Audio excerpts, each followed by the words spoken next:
Hi everyone, good morning. This is Ben Besser from Interaction. I'm glad you can join us this morning for this webinar. We're going to be looking at how sustained and resilient are our impacts. We're joined today by Indra Chekan. She's going to be talking to us about this. We're also going to be joined by a few INGO staff who are going to offer their perspectives on this. We're joined by Oliver Hughes from Catholic Relief Services and Holta Trandafili and Ian de Villiers from World Vision, who are also going to share. At the end, we hope we can open up discussion to people to ask questions and share their own experiences and all that. So thanks again for joining. Just as an FYI, the session is being recorded, so if at any point you need to duck out or if there were colleagues who were interested in joining but couldn't, the recording will be made available afterwards so they can watch that. And we can also share this slide deck as well. Also, one more FYI, I will be monitoring the chat board throughout, so if you have any questions and you don't want to audibly pipe up, you're welcome to just punch those into the chat bar. Otherwise, I encourage you and invite you to feel free to unmute yourselves and just ask questions during the designated points. And on that point, just be cognizant that unlike GoToWebinar, you will control the mute and unmute, so just make sure you're on mute as much as you can. So thanks again for joining, and I'll turn it over to you, Indra. Hi, everyone. Can you hear me? Yep, we can hear you. Splendid. So I'm delighted to chat with Interaction. I've worked for a lot of international US NGOs, 4 years at Catholic Relief, 4 years at the American Red Cross, consulted to everyone from World Vision, Lutheran World Relief, CARE, just so many, ACD, so many. So I'm delighted to have you guys come, and especially delighted that you guys are interested in looking at how sustained and resilient our impacts are. So every time you hear me say next, I'm going to be asking Ben to forward the slide because I'm sitting in Prague, so it's there's a bit of a time lag. So Ben, next. We need to talk about different ways in which sustainability, sustainable development, and impacts are actually defined, because like this animal that's also a leaf, we use the same terms, but potentially, or not potentially, but really in some very different ways. So the way I'm using sustainability and impact throughout this presentation is really based on the OECD DAC, the evaluation criteria, where sustainability is the continuation of benefits from a development intervention. Now, the second definition, when we talk about sustainable development, there's economic, social, and environmental dimensions. And the reason I'm talking about this is because I presented 4 times at the European Evaluation Society conference in October.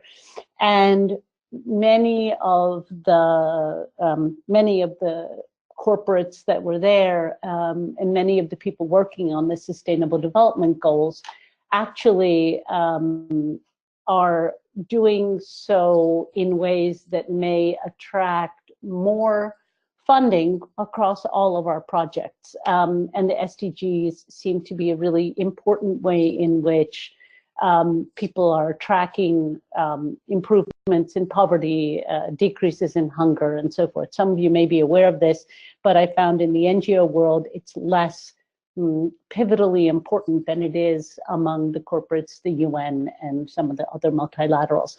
So I brought in some information from that conference about the SDGs, trying to bring those two worlds together.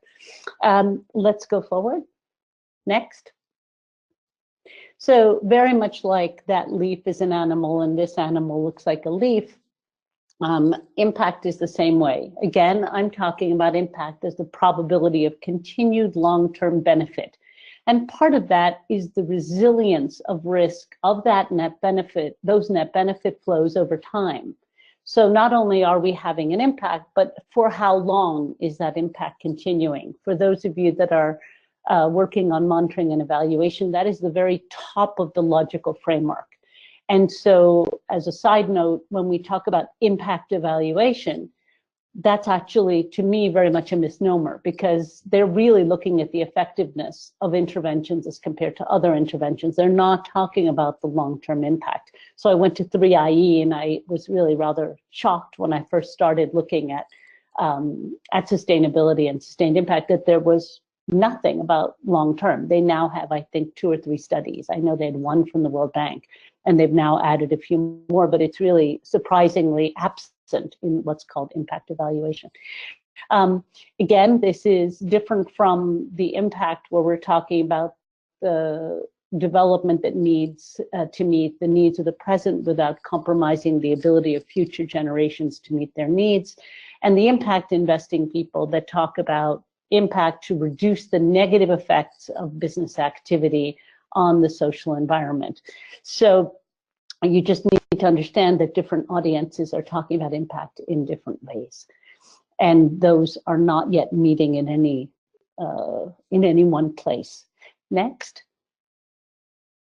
So what we started to do 6 years ago when I founded Valuing Voices, after consulting to USAID for 1.5 years, when I asked at the end of my monitoring and evaluation consultancy and knowledge management consultancy, when I asked the head of M&E at the time, Cindy Clapp-Winsek, so who monitors, sustained impact? Who's doing the post-project evaluation if you guys aren't? Because I came to see that they weren't. She said, well, frankly, I don't think anyone. We used to do it in the 80s and we no longer do it. So that thought was so flabbergasting to me that I spent almost 2 years doing research in my spare time and then bringing on some interns and researchers in my own company, consulting company, to really look and see if that's true. Now, I believe it's true because if you go to valuingvoices.com under the catalysts, it is astonishing to me how rarely we talk to our participants about what's still standing, and you'll see more about this. But most of the project cycle in terms of sustainability is absent because we normally focus on the orange. We focus on the design partnership agreements, the startup and the baseline, the implementation of the ongoing monitoring. We do a midterm evaluation, and then project close, we do a final evaluation. Most of the time we go home, we say, gosh, we've done well. And very rarely do we go and do post-project evaluation to learn about what's still standing, what isn't, why. Because if you do that, then you create the whole project cycle differently. We design for sustainability and exit with partners because we want it to be sustainable. We will track sustainability indicators, we'll check assumptions. What's important is that we will do sustainability monitoring and adaptation, and then informed exit stakeholder consultations about sustainability, which is some of the best practices that we've learned from, I'll tell you the CRS case later. That was one of the very successful ones, and we've looked at a few others. So this cycle came from there, and key to it is the participation of all the local stakeholders that's at the center. Next. So I'm going to share some staggering statistics with you. $5 trillion, according to the OECD, has been spent on foreign aid since '45. 1.6 trillion has been spent on public global foreign assistance in the last 18 years. So a lot of us know that work in our industry, we do an unbelievable amount of monitoring, very thorough monitoring. USAID has 241 indicators, I believe.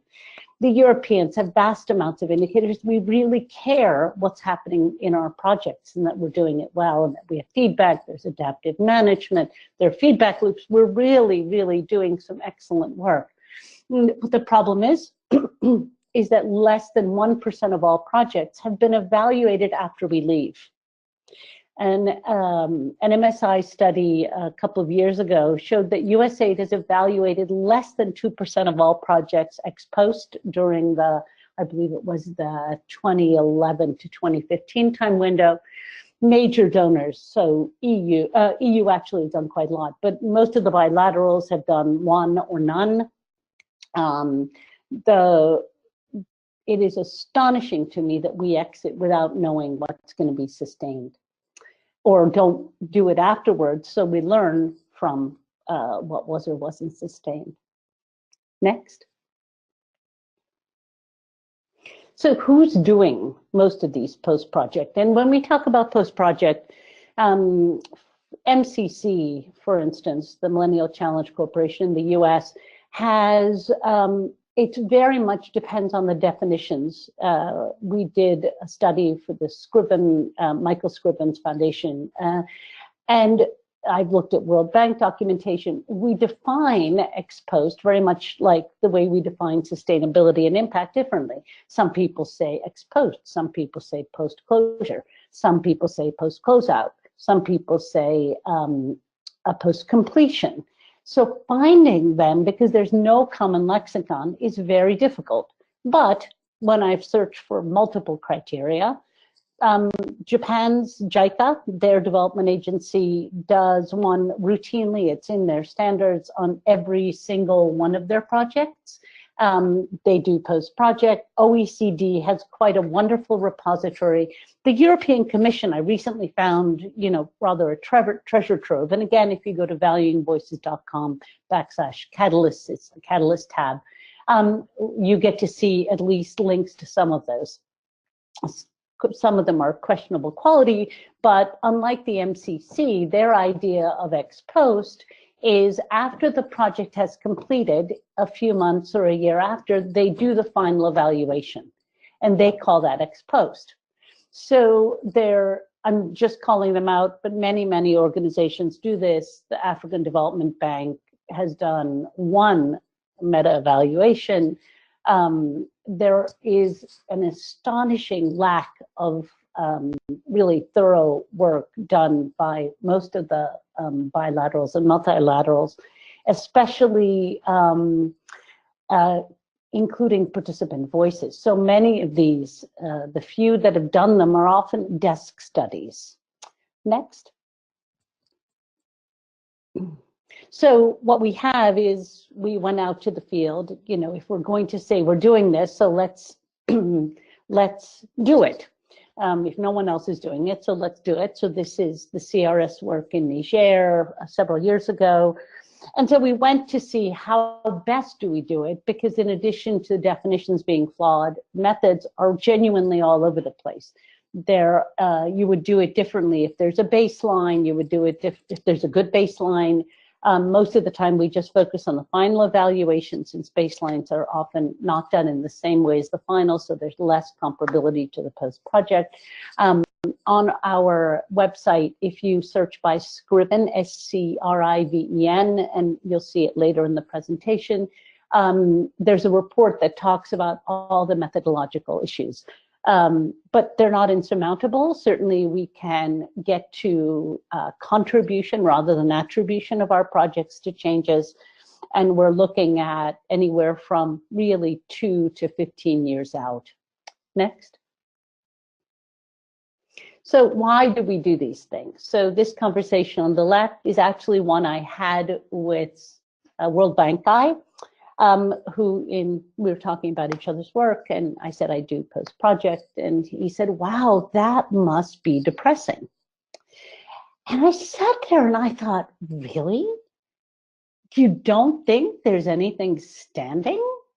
So it was really so astonishing to me, and in part, I mean, granted, we may not want bad news, but why would there not be good news? And why in God's name are we continuing to do the work we're doing if we don't think things are continuing, if they're being sustained by national government, partners, communities? And so I was really rather flabbergasted by that. So why do we do them? We want to learn from actual and not projected results. You'll see in a minute examples about this. We want to replicate or scale up what's successful and end failed projects. Very often the same kind of project happens over and over again because we have good results at the end. But unless we're looking at good results 2 years, 3 years, 5 years out, it could have failed after we go, or it could have lots of unintended impacts. There could be lots of really good ways in which it continued. There's so much to learn. We've learned that country-led, phased over works best. We've looked at really surprising emerging outcomes. We've really learned that we have big lessons about to improve the rigor of accountability to participants, and ideally we'll get some sense of return on investment. Next. So a buddy of mine, Sanjeev, presented this at EES, and I just absolutely love this chart because all of us are assuming when we write our project designs, which I did for many years, and we do monitoring, which I helped oversee, and you get feedback, and we assume that we will all of our projects will be like the AIDS awareness. There will only be an upward trajectory after we go. Well, we've learned that sometimes the trajectory, kind of plateaus out, like in work in terms of bridges. Or sometimes the lower left corner, empowerment, maybe it will go down temporarily because it takes time for behavior change. So it will shoot up. And we've seen examples of all of these, which you'll see in our examples in a moment. The worst scenario is the pest control, right? So the pesticide immune mosquitoes, things look good. They're, just before the end of the project, the trend is up, but then over time it goes down. So we can't assume a positive trajectory is my message from this slide that Sanjeev really so beautifully distilled for me. Next. So here are some actual results from post-projects. So at AEA, the American Evaluation Association 2 years ago, I was astonished by the Water Bureau and Food for Peace did a study of 12 projects. The Water Bureau, I believe, has done 5, and they've actually, both of them have taken into their strategic planning that sustainability is their goal. How much it continues now under Mark Green, I don't know, but under Dean Esposito and head of water, this was true. And I believe the Water Bureau is still continuing.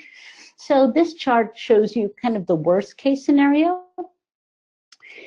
Every single indicator has gone down by anywhere from 20% down to 100%.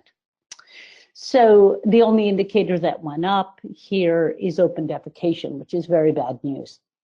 This is an example from Madagascar, and this is what we do not want. And this is only 3 years out. This is not, 20 years out, it's 3 years out. Next.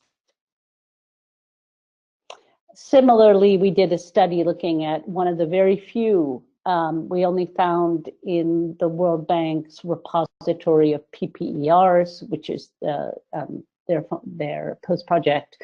We found 3 that actually talked to participants and gave us methodologically clear indications that they asked, 2 years longer, 2 to 5 years longer, and the problem is that there were no conflict resolution plans updated or financed, so they projected that they would completely disappear. They had some indications it wasn't a full post-project, but they had some indications that it was all going to go away. Go back to baseline. Next, after millions of dollars spent. This is the Tufts Food for Peace study. 2 years after closeout, they went and they looked at 1 year and 2 years out. So for me, the good news is it's roughly plateauing. Care has even gone up in terms of the households with children participating in growth monitoring in Bolivia. So here are 4 partners. They did a collaborative agreement, and it's looking pretty good. The ADRAs barely went down, CARE slightly went up, Food for the Hungry barely went down, Save the Children went down more. But 2 years out, this isn't bad. This is one of the plateau examples. My question will be, what made CARES go up and what made Save the Children go that much further down? And you can refer to the report. You'll see the reference on the in the side. It's USAID exit strategies. Next. So there can be mixed results. while Pact's Worth project in Nepal, only 2/3 of the banks were sustained 8 years out, but there were new village banks that formed by themselves post-closure, and that was really an unanticipated income. This is really good, right? They're taking it on themselves. They're charging people to be the technical leads in this, to help them set up these banks. And while this is not something Pact foresaw, it has become, at least on those 10%, very self-sustaining. Next. This is one of my happy places, and I don't know if Oliver is on, but I just love this project in Niger. A 6-year project for USAID Food for Peace. Halfway through, a new country rep said, well, let's start planning for exit now. Let's start handing over, phasing down, phasing over now. And there was such interest by the local government and local farmers, because it was food security, it was agriculture and health. The private sector was involved. They started to buy the produce that had been increased during the project, and people were able to feed themselves 1/3 more than at the end of the project 3 years out. This was just such a happy place, and CRS went on to create a video about it, so you can find that in on their site. Next. This was one that we did for Scriven EDC, which is a terrific NGO, Educational Development Corp, up in Boston. They did this project in Zanzibar, where at the baseline, it was 2 to 2.5% increase of learning. And the most important thing is that throughout, it had been implemented with local government. So 99% of the facilities were open 6 years out. Next. So one of the things that was shocking to me, even after 30 years of doing this, was how rarely any of the post projects were looking at what emerged from people's own, the participants and partners and local communities' own initiatives. I mean, almost all the ex posts that I saw was we went to see how our stuff did. We didn't look to see what had emerged. And this isn't so much unexpected, but this is ways in which communities took the project and made it their own, and then they innovated on top of it. So for instance, Pact Nepal, not only was there, the project was part of an empowerment process, but most importantly, no one in Pact expected that women-to-women groups dealing with domestic violence would have emerged. In CRS, there were locally created incentives, which is a nice way of saying the villagers actually were so determined not to have women give birth at home that they locked any family that gave birth at home into their beautiful spanking new health clinic for a week. It was a great disincentive. It was unbelievably successful. It spread to other villages. And so they made it theirs. It doesn't matter that we wouldn't do it. What matters is that it was effective for them, and they reported that no women had given birth at home ever since that had begun, and lives had been saved because they were in the health clinics, or they were transported to other medical facilities relatively nearby. And then, water access, one I did for Lutheran World Relief years ago, was that while there was a sheep rehabilitation for post-drought, and while it had pretty good results, somewhat mixed, but pretty good, when they said they had water, some of these 500 women, they said, and our husbands don't beat us anymore. And there's a whole variety of reasons why. So because we don't look at what emerged, we don't ask about it because we're so focused on our projects, we lose a lot in terms of what we can find. And sometimes domestic violence can increase when income increases. I'm just reporting the positive ones that I learned. Next. So we have to think in terms of a theory, not of change, but of sustainability. So, this comes from one of the presentations I did to AEA. So if we're looking at the sustainability of outputs, outcomes, and say impacts, how are we looking at the emerging impacts? How are we looking at, for instance, community groups in place are trained and water systems are working? If we find that, and we find that they're maintaining the water and national government supporting them and quality potable water access is still sustained, and we find that disease burden has gone down, it's still down, it's phenomenal.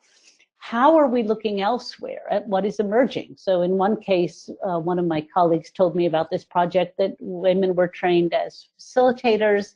They were facilitators selling water for educational funds. It wasn't just about the project, they involved schools, and that literacy increased because they could invest the funds in school materials, right? So we have to look beyond just the sector. This is what we talk about, complex systems. So you can't just stick to your small sector. And I'm calling it a hypothetical WASH project because this is three different projects that we've learned about all in one. So we put it all together. Next. So when we don't talk about sustainability and long-term impact and resilience, this is a church in Prague that I walked by last month. So the top of the church looks like it's doing beautifully. It's gorgeous, it's in great shape. But unless we look at the foundational sustainability of our projects, I feel we're selling people short. Next.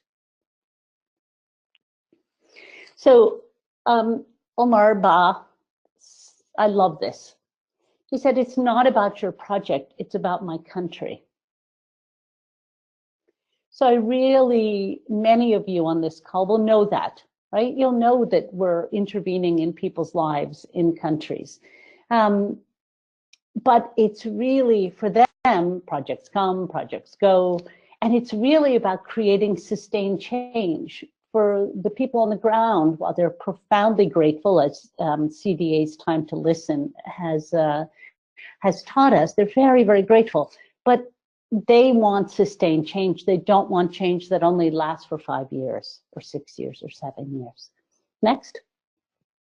So I'm going to move just to this accountability for a minute and then link it to the SDGs. You'll see in a moment.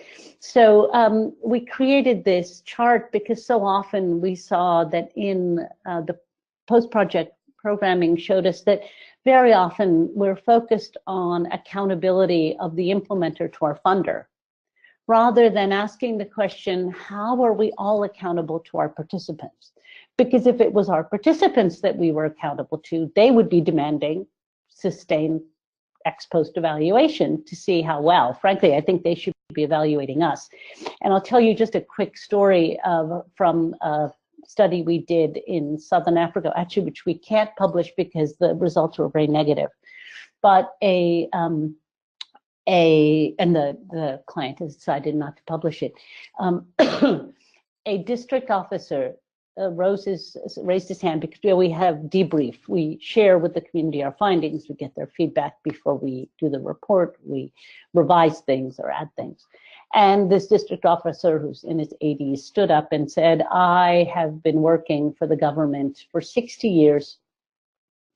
I haven't ever seen any NGO come back and tell us what the final project evaluation is, much less come back and look at the sustainability. He said, can you please tell me how to get funds so we can do this ourselves? And so that to me is the accountability to participation, to our participants and our partners. And so I'm going to transition to the SDGs because the Sustainable Development Goals are really much more country-led, much more country accountable to some degree. They are empowering evaluators to provide evidence that lives of people are improved sustainably, balancing these, that definition of sustainability, resilient economic, social, and environmental needs. But as you'll see in the next slide, oh, I'm so sorry. It looks terrible on my screen. I'm so sorry. So what's required for that sustainability is we need to phase down much earlier. We need to phase over, and we need to really figure out how to work more collaboratively.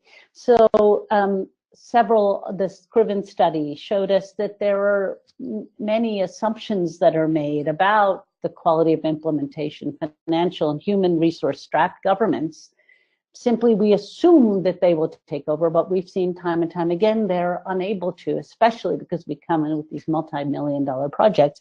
And if we don't spend time phasing down our projects and having them take over what I think is most sustainable, not everything will be, we do all of us a great disservice. So under our capacities, we overestimated, many NGOs overestimated participation by the volunteers. You know, volunteering to sustain projects diminishes unless the benefits are remunerative. So the Niger study was great because they saw an immediate benefit, not only of their health, but also of their agriculture continuing to flow.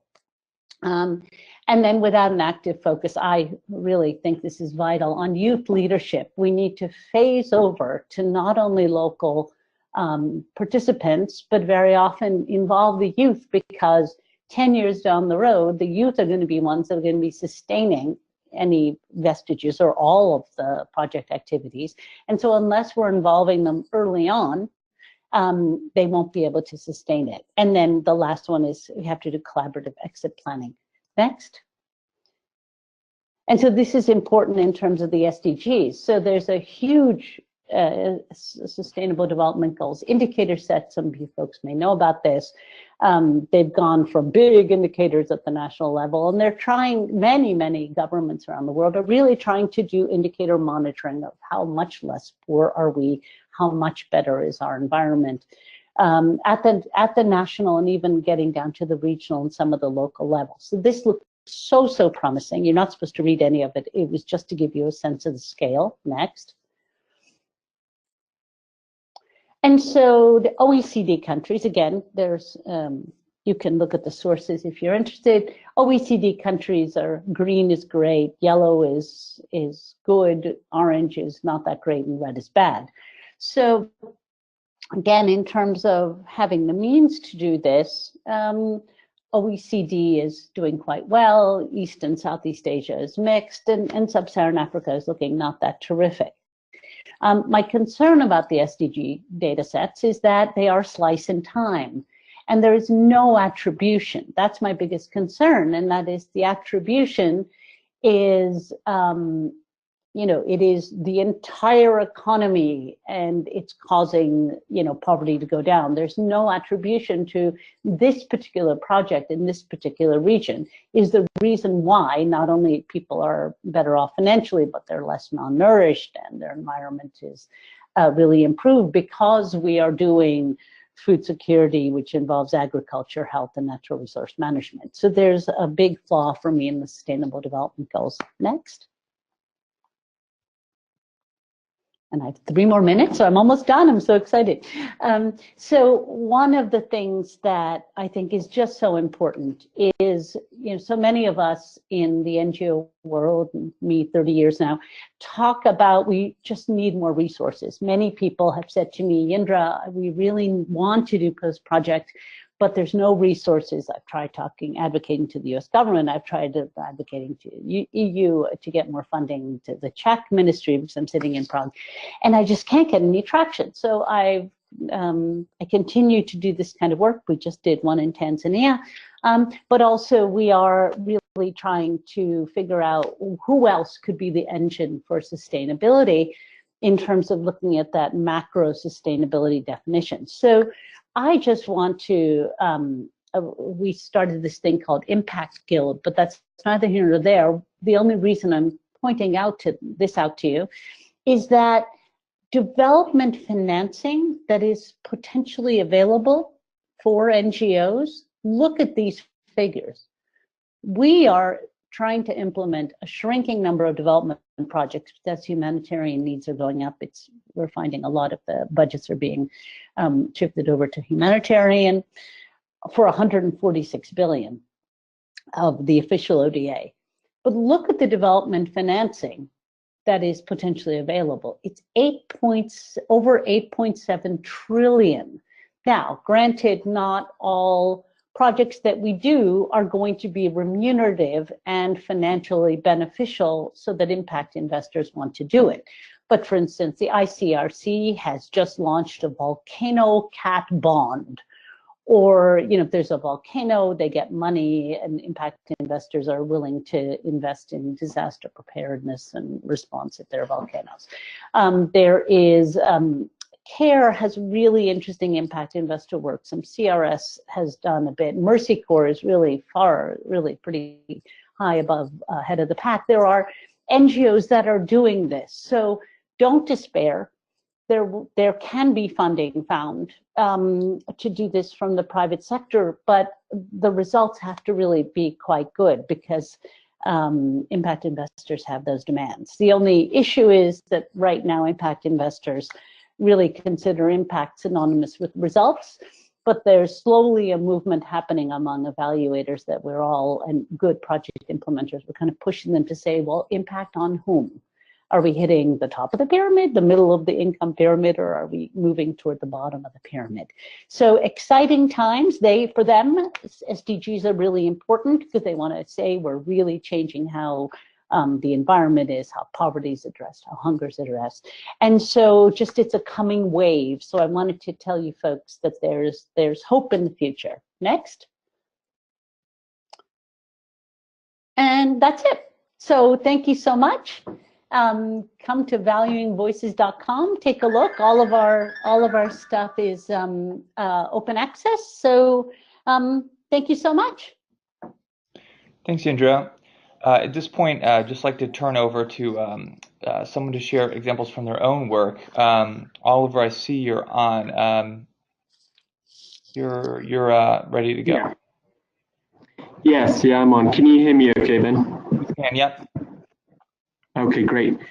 Well, thanks very much for giving me the opportunity to speak, and thanks to Yindra for the great presentation. You already cited a few of the examples from you shared that I was keen to highlight, but that was some really good, really interesting information there from other evaluations as well.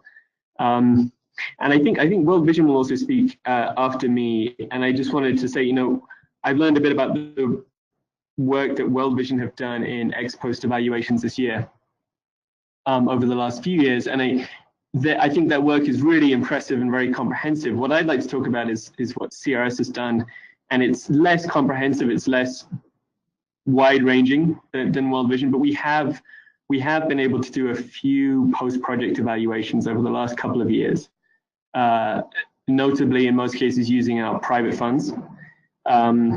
And so I'm going to cite a few of the findings from some of those studies, some of the findings from some analysis we've done here in DRC, and then just finish with a couple of observations just from my side, based on some of the work that we've done. So as Yindra mentioned, one of the large ex post evaluations we did in CRS was in Niger. This is in 2015, and Yindra cited some of the great results from that study. I thought it would be a good counterpart to talk about some of the less positive results from the study, since I think that's equally as important, and as Yindra alluded to as well.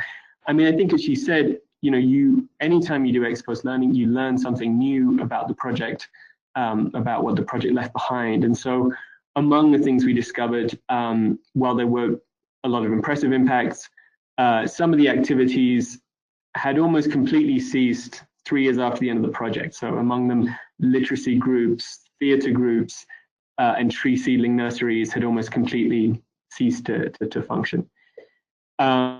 We found that project activities that had benefited from inputs from the project, so say food for training, food for work, or cash for work, in particular, had largely ceased once those incentives were withdrawn. And I don't think that's necessarily a groundbreaking finding, but it's interesting to see that was largely confirmed by that ex post evaluation. I think we also found physical infrastructure investments when largely not maintained, including latrines, or sustained in the case of road rehabilitation or environmental protection work. So those are some of the less positive findings. But among some of the more positive findings, in addition to those cited by Yindra, I think it was some of the unanticipated findings. And she talked about the community sanctioning of births, taking place outside of health centers and the measures taken by the communities themselves. Another along those same lines was that we found that communities had started using collective funds to pay for cleaning of health centers. And that wasn't something the project had encouraged, wasn't something the project had promoted. It was something that, some communities had just decided to do themselves. So we did, later on in 2015, we did another ex post here in DRC. I moved from Niger to DRC in 2015. And so we did one later on in the year that looked, it was again 3 years later, and it looked at a project that had closed out in 2012. This was a conservation agriculture project that had specifically promoted no-tillage agriculture as one of its main components. And so here I thought I'd start with some of the good and then talk about some of the less positive. So one of the main findings really for us was that at the end of the project in 2012, among the targeted population, around 70% of farmers were practicing no-tillage agriculture. Sorry, let me correct that, 75%. 3 years later, that figure was around 70%. So it had decreased a little, but largely was around the same level. And then when we dug into the data a bit more, we found that the larger plots of land on which no-tillage ag was being promoted had increased. And so the total land under no-tillage agriculture had dramatically increased in the 3 years after the end of the project. So we thought that was a fairly positive finding. On the other hand, it hadn't really replicated or scaled out in the way that we might have hoped it would have done. And so one of the reasons we thought might have explained that was in interviews with provincial government authorities, we found that no-tillage agriculture hadn't really been taken up as a sort of key strategy at the provincial level in terms of agriculture. In fact, the government had promoted mechanized farming equipment in the year after our project had finished, which is a very, very different approach to no-tillage agriculture, which is geared around minimal soil disturbance. And so they sent a very different message, and that's not necessarily the government's fault. It may be more on us as the implementer in terms of a lack of coordination with those provincial authorities. In terms of unanticipated outcomes, that one also turned up a really interesting finding. CRS promotes the use of savings in internal lending communities. I think a lot of people might be familiar with this, but it's basically a village savings and loans approach. So we found that silk was still thriving, lots of silk groups are still operational. But one thing we found was that some of these groups had become so successful and had saved so much money that the treasurers in charge of keeping that money had become targets of robberies. So that's clearly a negative finding and something that perhaps prompts CRS to rethink, well, or to think about as we near the end of projects. Are there preventative or mitigating measures that we could promote to silk groups, as their savings increase to really quite large levels over time as those groups become more and more mature. So those are two of the formal ex post evaluations that we've done, and the Niger one is available online. The DRC one is still being finalized, but will be made available online. One aspect of this that Yindra mentioned is funding. How do we fund these sorts of evaluations? And CRS does have the benefit of using private funds, as I know World Vision does as well. But we've had to look at ways where can we do these kinds of analyses that are not necessarily a full formal external evaluation, but perhaps are a little bit more ongoing or a little bit more a little lighter touch, I guess. And so one project here in DRC where we've done that just recently is a WASH project. So it's nearing the end of its 5-year lifespan.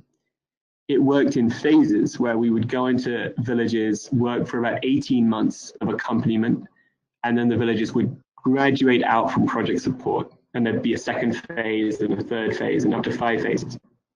So within the lifetime of the project, there are villages who now graduated as it were from support, even 3 years ago. So we went back and looked at some of those villages. And so this, I mean, it requires a bit of context in terms of what the project was doing, but it's part of a national DRC program, the Healthy Villages approach, in which villages can be certified as attaining a series of norms around water, sanitation, hygiene. And there are 7 norms. I won't go into the details, but they are quite ambitious, but there are these 7 norms that villages across the country try and attain to then be certified as a healthy village or a clean village. So we've successfully accompanied, I think almost 200 villages to certification status. And then typically the project will look 6 months after certification, we'll do a post-certification study and see who's maintained those norms.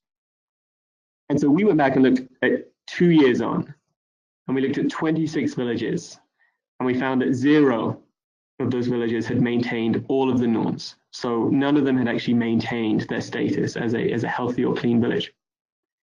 So there was still some successes in there, and we've seen some very dynamic water management committees, for example. We've seen water points that are still functioning. We've seen households that are still practicing good hygiene and sanitation practices. But it does paint a picture, I think, of the drop-off that can happen after project support is formally withdrawn. And these are the only, it's only 26 villages out of, like I said, almost 200 that we were able to do this analysis in. And it does tell you quite a lot, I think, about what happens over time once, like I said, once that support is withdrawn. So as I wrap up, just a couple of observations, sort of just from my side, not necessarily from CRS as an agency, but from doing some of these studies and looking at some of these, doing some of this analysis. I think the question that keeps coming up is the idea of liability. And I think the idea, and I've had this conversation with project managers that I work with at the moment, who've told me they're not liable for what happens after the project ends. And I think that's, it's an interesting way of looking at it. And it's sort of true, then, they're not reporting to the donors after the project's end. There are no indicators that continue beyond the life of the project. And in addition to which, there are so many things outside of the control of project managers and organizations like CRS, like all that we think of as outside of our control. Government policy changes, the impacts of climate change, insecurity, a dramatic change in the livelihood profile of the regions in which we work. And so I've seen, I think, through these different studies, lots of these things come up. It was just a bad harvest or something, and so it's not the project's fault that these agricultural impacts were not sustained. I think, well, 2 thoughts really. One of which is that, as Yindra referred to, we always put in our project proposals, these impacts will be sustained. And so in fact, we do make ourselves liable for what happens after the end of the project. And secondly, it's just, the definition of development is not meeting basic needs today. It's building the capacity or the systems or the structures to meet those needs in the future without external support. And so, of course, we're liable for what happens after projects end. And one way we've thought of concretizing that or institutionalizing that in projects is through theories of change. And if we use theories of change in a more systematic way, if we link theory of change goals to impacts not just at the end of our project, but beyond the life of our project, and if we really dig into the assumptions around the sustainability of our outcomes or the things for which we're directly responsible, that forces you to start to think in a way more about what happens, the day the project ends, and in a way can gear us towards thinking or feeling more liable, I think, for what happens after the ends of these projects. So that was just one observation that I wanted to share, and perhaps there'll be time for questions at the end if other people have thoughts on that as well. But I'll end it there and leave it. I think transfer over to, I think it's World Vision now. Thanks. Excellent. Thank you very much, Oliver. Yeah, and rather than just pausing and asking questions now, I think we'll just keep rolling. I know once questions and discussions start, we might dive in really deep, and I want to give Holta and Ian from World Vision a chance to share their experiences. So after that point, we'll just open it up for questions and discussions there. So I'll turn it over to you, Ian and Holta.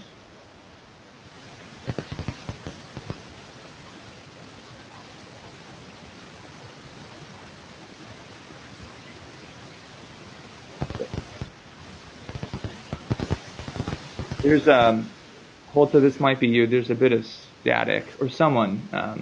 There's quite a bit of static in Holta. It might be you. I can't hear you.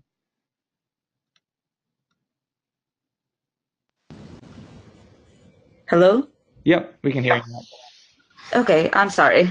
I hope it works well. I'm working from home today.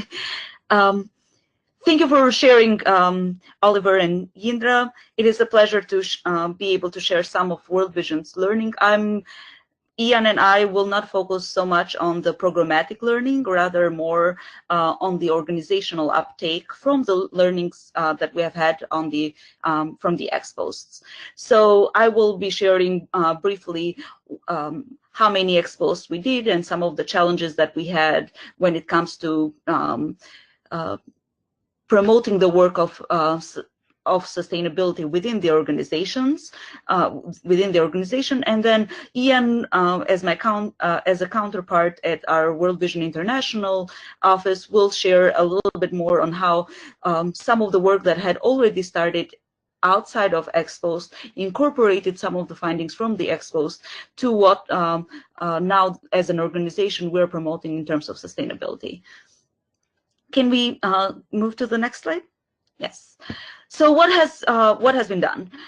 Well, a couple of years ago, I would have said that our team is the one that has done about 7 or 8 expos at the time. By now, I would say that our team has carried 10 expos between that of programs that have closed between 1.5 to 4.5 years after. However, as we have started sharing more about ex-post evaluations within World Vision, I'm discovering this.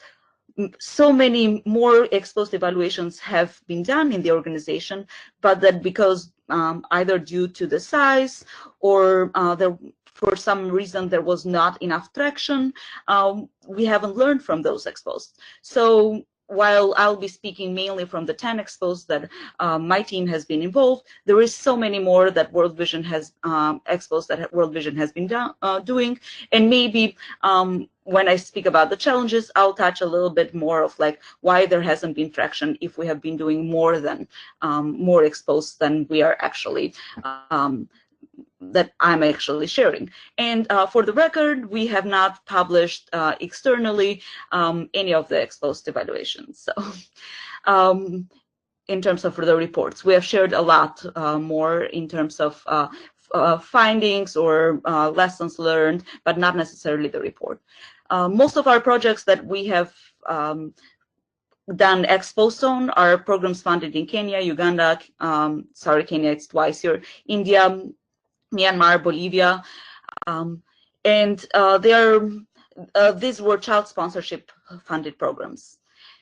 Internally and externally, we have been looking to find champions at all levels of the organization, because we have realized that without almost a community movement within the organization, it is very difficult to sustain the work on talking about post-program evaluations. People like to talk about sustainability, but not so much about going and measuring results afterwards.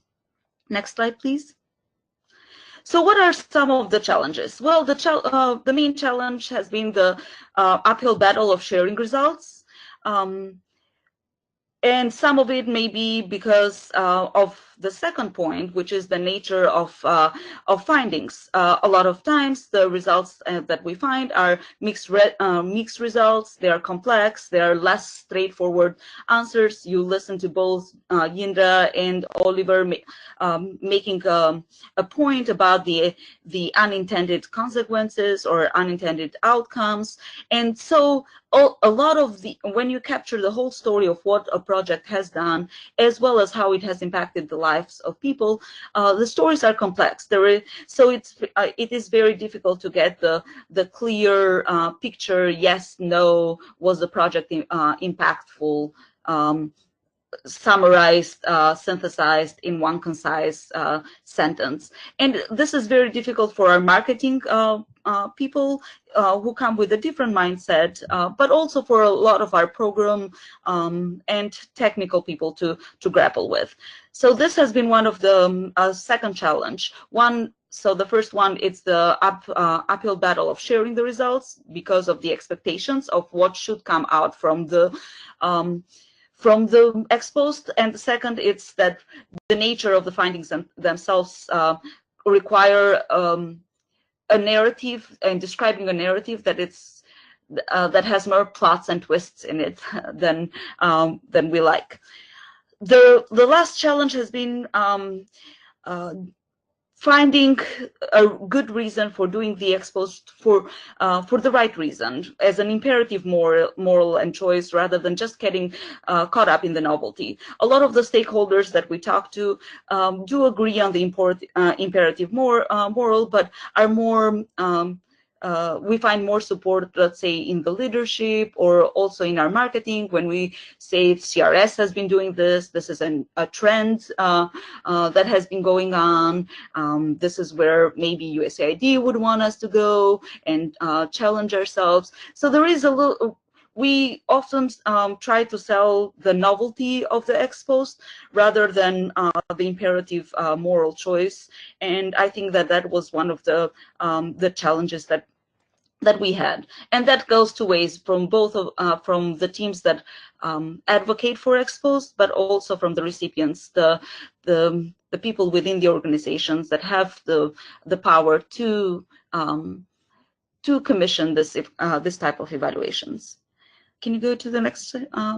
Okay, now I will stop here and I'll leave more room to talk to Ian. And the reason why I chose to invite Ian to talk with us is that the last year, after the 10 exposed evaluations were done, we embarked in an, I would want to say, almost aggressive, trying to push the agenda forward and show everyone what we found from the expos, both for accountability reasons and for learning.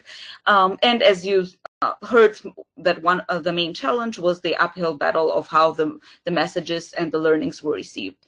And Ian's team, it's the team that works on local partnering, and they were at the World Vision International, and they are the ones that deal with setting up the guidance for programming in our for all our field offices. In their team, we found a willing partner to listen to what we found from the exposed and incorporate those lessons into their manuals, into their guidelines, and also challenge their own thinking around local partnering and sustainability, and how the two meet. From our end, we got the challenge because a lot of the questions that these teams were asking were around partnering and local ownership, which, as Oliver mentioned, sometimes it's not what you go and measure, or I'm sorry, maybe Yidra mentioned it. Sometimes we go to measure exactly the results of the project, not necessarily the approaches that we used, not necessarily this softer dynamics that are supposed to be the glue of the results. So Ian, I'll pass this to you, and I'll close with a personal reflection in similar fashion that Oliver did. Thanks, Holta, and thanks everybody, and Indra and Olive, thank you very much. Look, I'm really looking forward to some good questions and discussion about this. I don't know where you all sit in the different teams and your different roles, but our big question that we're really wrestling is, so how do you do this? How do you plan for sustainability? How do you best encourage team, individual and organizational behaviors that really worry about sustained impact, as Yindra was describing? So if you've really been concentrating and you remember, I don't know, 45, 50 minutes ago, Yindra showed a lovely green circle of sustainability being embedded in the project cycle. And really, I think what I'm sharing here is our attempt so far to move from that orange ring, which is all about the delivery of results, to the outer green ring, which is about designing for sustainability, checking assumptions, and monitoring and adapting for assuring that, with a focus on next, please, Benjamin, on the local ownership and partnering. You don't need to worry too much about these, but this is our guidance and our commitment on how local actors are able to continue mutually accountable dialogue and action on their child wellbeing priorities after World Vision's engagement has ended, and then how in the partnering, how both the activities are delivered together, but so that across sectors we're working for based on sustainable presence and influence for sustained capacity change and sustained impact. Next. Just on this, I wanted to share with you this kind of trinity that is emerging around how we work with partners. And this is very pertinent to the localization agenda coming out of the Grand Bargain for the humanitarian side and the fragile context programming, as well as the kind of SDG 17 side. So first, the choice of the right partners, and really making sure that we choose the right partners, not just for delivery of results, but that we're choosing the right partners based on, now Yindra said, let's think about a theory of sustainability rather than a theory of change. We've certainly not relabeled it that, but the choice of right partners because of their ability to contribute within the theory of change and their role afterwards. And then I'm going to come on to number two a bit more in a bit more detail in a moment, but the partner capabilities and really assuring that is in there. You can see at very low magnification there a simple spider diagram that looks at 9 areas of partner capability, from their identity and constituency right to their own external engagement, advocacy, and so on. And very simply, this means that our local staff and the partners, staff, volunteers, leaders, get a chance to face up to this, get a chance to look at where they are at, where they should be, and ideally where it works well, what's working, what isn't, where are they improving. And so we maximize our likelihood of sustained outcome because partner capacities are growing, rather than what we know has happened in the past sometimes, where essentially a program can be done successfully with or even through a local partner, and yet in the end that partner's capabilities at worst can be hollowed out. And so this provides a kind of antidote to that. And then number 2 is the healthy, high-performing partnerships. Interestingly, Yindra mentioned the thinking about complex systems that you can base a theory of change or a theory of sustainability around, and some of our thinking around that has come from that complex systems thinking, social learning that people like Jim Woodhill promoted. And so, Ben, if you go forward 2 slides, actually. Great, thank you. So this is the elements of how we look at our accountabilities with partners. And if you just look across those, at the top right, we're looking at the purpose, the results, and the goal. And they are very deliberately separate because, of course, as we've already heard, you might be getting the right results, but the goalposts might be shifting. Absolutely critical to have those learning conversations around that. Bottom right, you've got all the things that contribute to successful partnership, and this is very much around mutual accountabilities at the field level, the growing trust, the facilitation, complementary strengths, the equity and the power balancing of the relationships, all critical for our behaviors in the time, but of course critical social learning for different groups to be able to maintain change afterwards. And then on the left, the partners looking at their delivery to their accountable groups. Very often you can think of all those different accountable groups, whether it's farmers groups or savings groups, that partners are making their roles and contributions, that there is that mutual benefit and that each partner is benefiting, and this growth of loyalty and care. You know, if we know that these things are on an upward trajectory, then the chances of sustainability are that much higher, and we can then be measuring that. And next, great, thank you. So we can, this is obviously a very simplified version. You can actually think where for both your monitoring and then later long-term evaluation, you can actually be getting the data from to show this. And so this fits into the theory of change.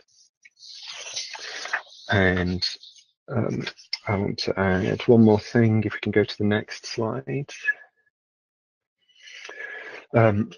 So just if you look at the bottom, the top 10 lines there are looking at the scores, and this is a real life example. The top 10 are looking at the scores that I just showed you, and then here is something that is very helpful with sustainability planning. The last 4 lines, the partnership health area, changing roles of partners and world vision. And you can see there that here partners get to say, are they responsible in planning, in bringing their own resources? Are they actually leading implementation, and are they leading the monitoring for their programming?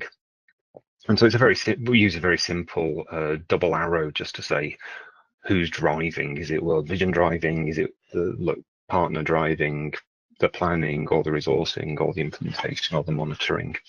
But a very simple way of looking at how that is going. Next. So just a few of the issues that are coming out. The first, transaction to transformation. We use this language of transactional partnerships, if you like, getting stuff done, getting the activities that are the most efficient to deliver on results. But we're really challenging the organization and using those approaches that you can measure that I've just shared to look at, actually, is this more transformational? Because is it about valuing the results that we get out of a partner, or is it about valuing the partner and their ability to maintain the results and, even better, to improve on the results? So that's a big issue. And of course, efficiency and speed drive us to the left, whereas long-term thinking and relevance drive us toward the right. At least by including these indicators, we're pushing people to have that difficult conversation. The effective partner choices, not just the easy short-term ones, but who are the good long-term ones? How do you make and plan that?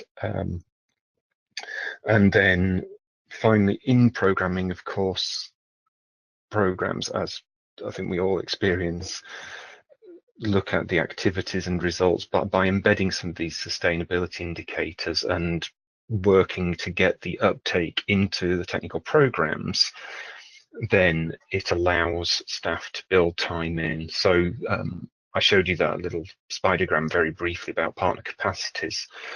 Finding time to do a good approach to mentoring partners to grow their organizational capability and not just their ability to deliver on a particular program is something that is always hard and challenging. Staff don't have time to do that unless it is really built in, and that's one of the kind of challenges that we continually have, but hope to be addressing by making sure the indicators are there, and so that they will encourage more helpful behaviours. Yeah, so I hope that gives you some ideas of how we're trying to address that green circle, and I look forward to any questions and observations on that. I think we'll close here. from our end, from World Vision, and then open it up for questions because people have been very patient, waiting and listen for us. Just bring us back what Ian presented and what I shared at the beginning. Our team's challenge now with Ian will be, while we can we take some programs where we are implementing this and look at how, when we implement this well, what are the results that come post-program? Because this cycle, should not be done. The learning that came from our expos and Ian's team work and a lot more work in World Vision generated all this guidance. How can we keep that cycle of learning going on? Ben, I guess we can open it up. Yeah, thank you, Holta and Ian, and thank you again to Oliver from CRS and Yindra from Valuing Voices. So at this point, yeah, we'd like to open it up for any questions you might have for any of our 4 presenters on any of their experiences or anything that they brought up during any point of the presentation. Similarly, if you want to quickly share something about what you're doing at your own respective organizations, we invite that as well. Just one request, please just introduce yourself and your organization. So I'll let you take it away from here.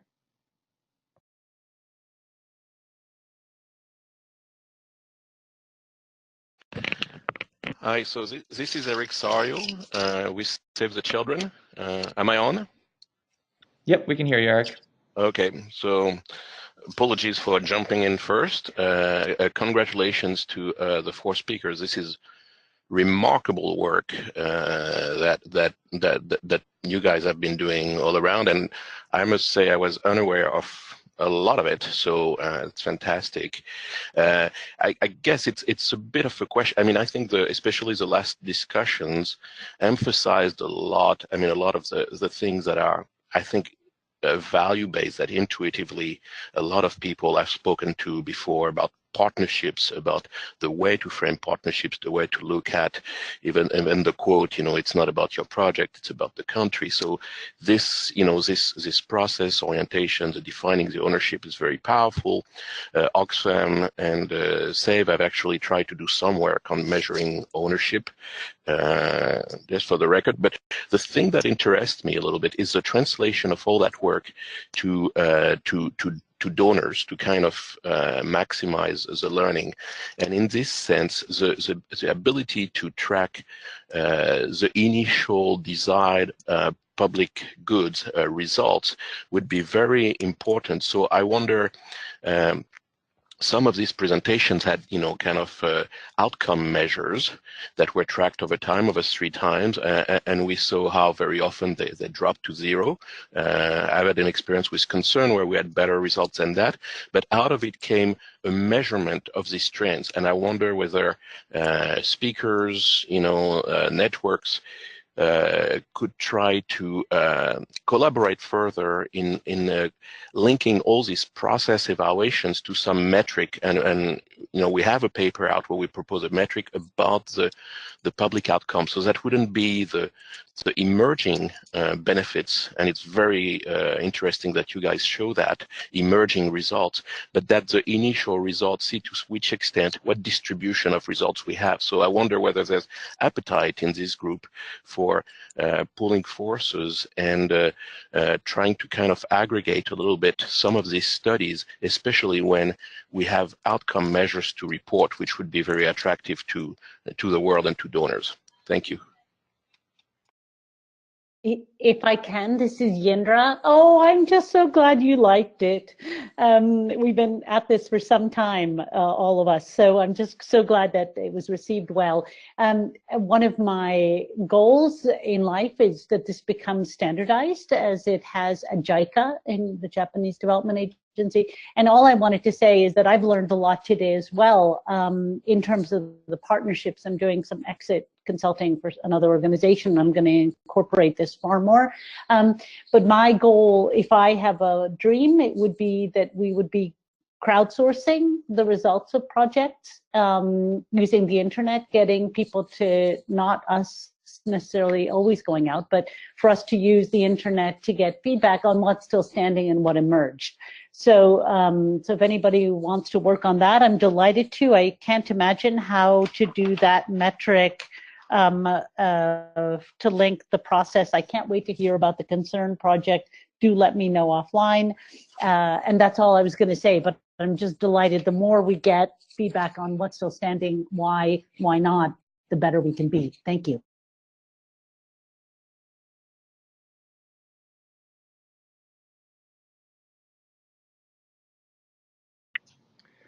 Hey, Eric, this is Ben Bester from Interaction. I just wanted to say, good point. Thank you for raising that. I'd love to follow up with you offline about that.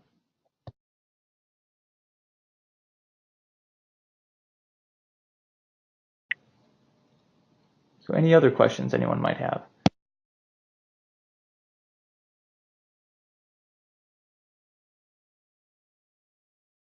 If folks don't have a question, my question to you is, has anyone on this call tried to advocate for post projects? And what have you found? What has been the feedback?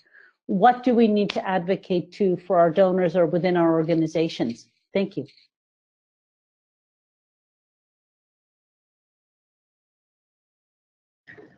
Hi, can I respond to that? Please. Of course. This is Wendy Bevins at Lutheran World Relief, and Yindra actually just conducted an ex post for us, which is part of why I was interested in attending this. One of the things, at least from our organization, that I've seen in terms of interest and a little bit maybe hesitation around ex post evaluations was a fear that we were going to find bad results and what we do with that.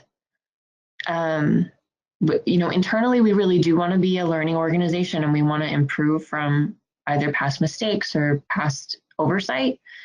But we also want to be, we have to be really careful how we talk about that to donors, both for our organization, individual donors, but also, of course, institutional donors. And so there's been some hesitation around doing ex post evaluations, because we really only wanted to find good results. And so obviously not our MEL unit, but it's kind of the broader organization, particularly the marketing folks. And so there's been for us a lot of messaging and kind of coaching around how do we talk about the results that we find, and speaking about them in a way that's palatable to a variety of audiences. So if anyone has insight into how to better do that, I am all ears.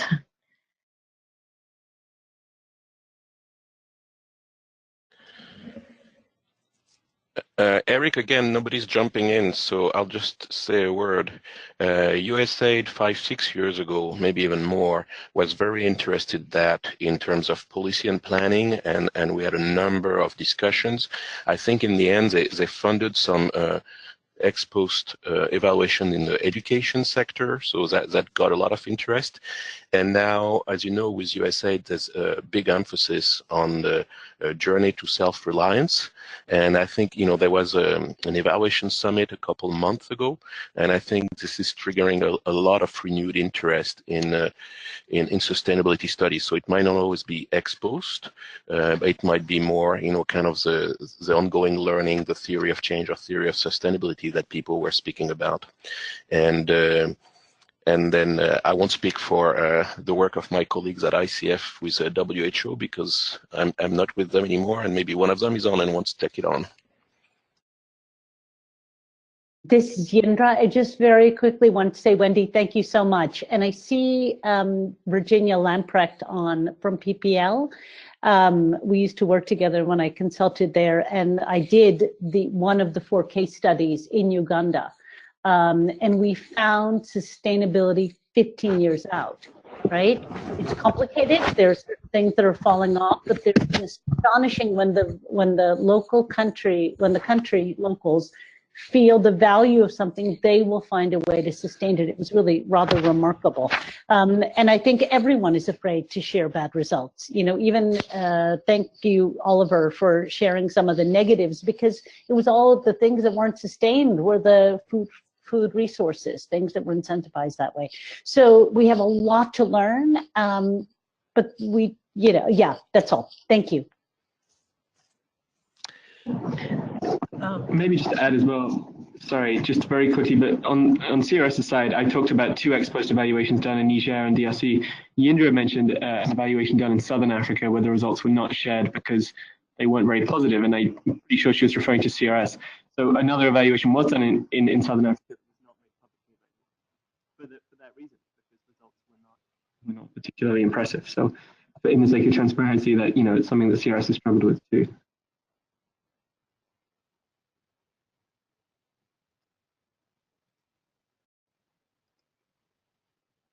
Oliver, thank you for your candor. I wasn't ever going to say who it was. But the only thing is, sorry. Yeah, go for it. Yeah.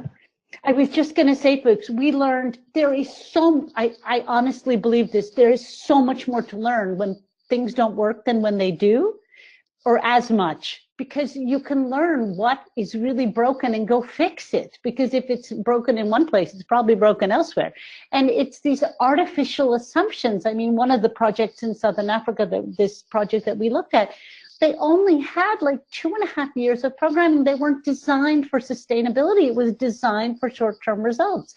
So, what expectations are we putting into our projects? If we're not designing and implementing, monitoring and evaluating for sustainability, how can we hold it up to that standard? So thank you so much.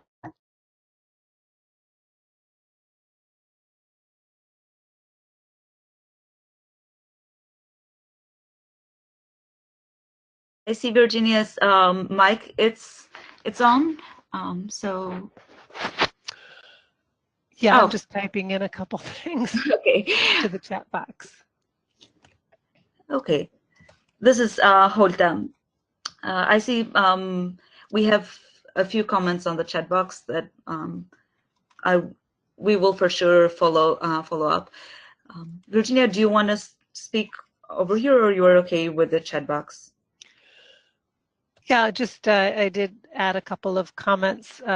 We are interested in sustainability. In fact, I've learned that there's going to be a new in the new appropriations bill. There's a clause that USAID and state will need to initiate a review of the quality of program evaluations, including understanding how and when sustainability of programs will be reviewed.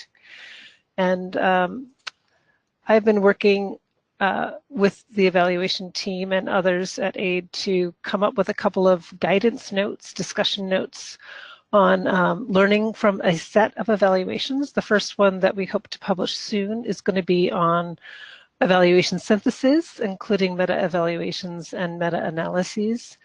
And we are hoping to do another guidance on ex-post evaluations, drawing from our experience with several sectors across AID. And so we do want to promote more emphasis on meta-analyses and ex-post evaluations, especially looking at sustainability, all under the rubric of the journey to self-reliance.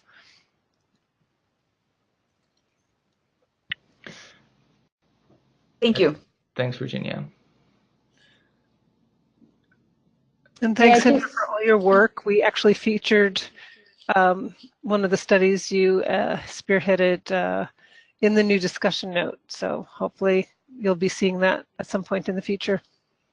Oh, Virginia, that's wonderful. I'm so delighted. That Uganda work was fascinating. So I wanted to just say one of the things that I'm really excited about is this journey to self-reliance. He does want to, phase out. My biggest concern is that it's using secondary data so far, and it's not using project data. I would say, again, because USAID doesn't have a lot of these ex post funded. My desire, Virginia, is for you guys to take the Valuing Voices repository. Many of the nonprofits have used their private funding, like Holta and Oliver, and actually funded their own post projects of USAID multi-million-dollar projects, right? So, because they wanted to show that they've done a good job. So, or they wanted to learn from when they didn't. So I would encourage the PPL office, the Policy Planning and Learning Evaluation folks, to go look at that repository. That's why it's open to everyone, and look at the USAID projects that are on there. I also presented to USAID CHIPS group last year about the USAID projects that we found. So happy to talk to you offline on how to get more learning from those.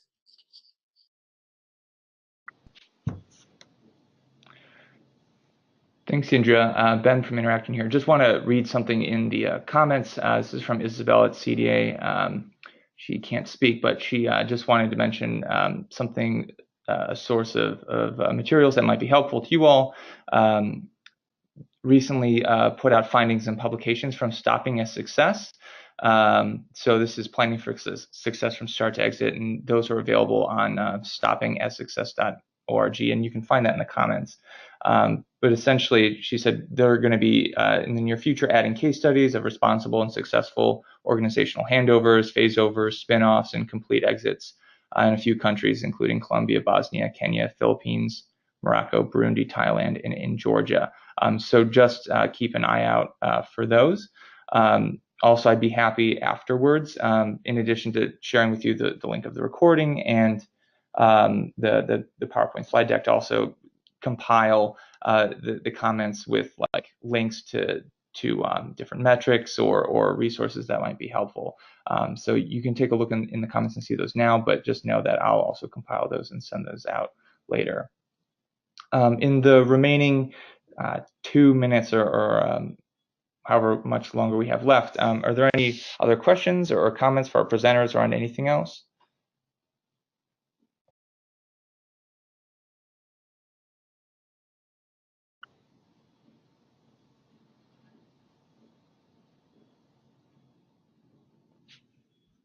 Maybe if I can, this is Holta, Ben, just as we're closing. If the people that are passionate about sustainability tend to find each other, I am hoping that all of you that attended this session are champions or interested in sustainability. So reach out to Yindra, to myself, to Oliver. There is a number of us, and I see here Isabel as well. We talk to each other. We share openly about some of the issues that Wendy raised about how do you communicate Expo. So reach out. There is a great community of people that want to make a difference and want to see sustained outcomes and results of our programs. So reach out and we can talk offline. There is a lot more that we can learn from each other. If everyone is willing to chip in a little bit of their time and willingness to be a champion for sustainability. Yeah, absolutely. Thank you, Holta. Wonderful. So delighted. So many people came, and let us know how we can help you. I'm not doing this so much for self-interest, but really, you know, how do we help you advocate? I mean, World Wildlife Fund has put it into some of their strategy to try and do one a year. I know Lutheran World Relief has wanted to do one per year. I mean, even if we start small and do one or two, you know, it's you know, an organization can have a terrific one and a lousy one. What do you learn from both of them? As long as you're learning organizations, and we keep in mind that we are accountable not to our donors, but to our participants. That will help push you forward, as Holta has said with Ian as well, and Oliver.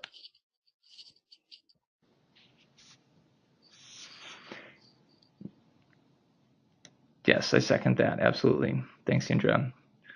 All right, everyone, we're at time, and if there are no other burning questions or thoughts, we can just sign off now. Thanks again for joining, and thank you to Yindra from Valiant Voices, Oliver at CRS, and Ian and Holta from World Vision for joining. To you all, we really appreciate it. Thank you very much. And to everyone else for joining, thanks. Again, the recording will be made available, so feel free to share this with any of your colleagues who couldn't make it. I'll send the presentation materials and the compiled comments as well.